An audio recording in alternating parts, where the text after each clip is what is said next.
So I talked to Perry Saturn. I interviewed him when I was in Philly for WrestleCon. And he made mention of coming at the end of a match between TAZ and Paul Varelans and knocking Paul clean out with a dropkick.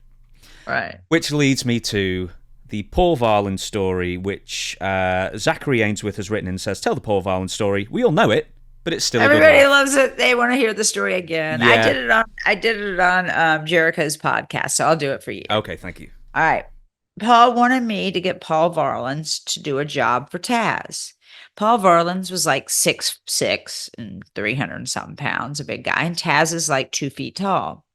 And Paul didn't want to do it because TAZ is so small. And he goes, and plus I'm a UFC fighter, and people are going to think that UFC's fake, and if I do it, it's going to ruin my credibility in UFC, blah, blah, blah, blah.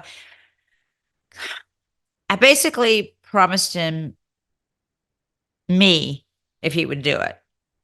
So he did it, and he does the job, and he comes back into the dressing room. He's like, and he comes to me, he's like, okay, are we going to the hotel now? And I'm like, no, I don't fuck jobbers. He was like, I was like, see ya. Lose my number.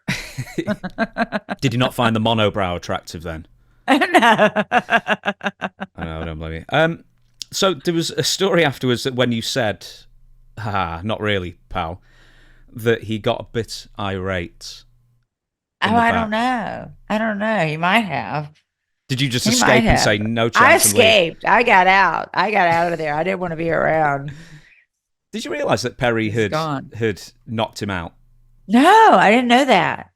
Thanks, Perry. Yeah, because he's probably half dopey anyway. And, yeah. Then he goes to the back. So yeah, apparently, Saturn does a missile dropkick from the top straight into the back of his head, and he really does just do, instead of just taking a normal fall, he goes and just crumples. So, there you go. There you go. And TAZ never thanked me. Did TAZ even know that you'd offered Yes, it? he knew. Everybody knew.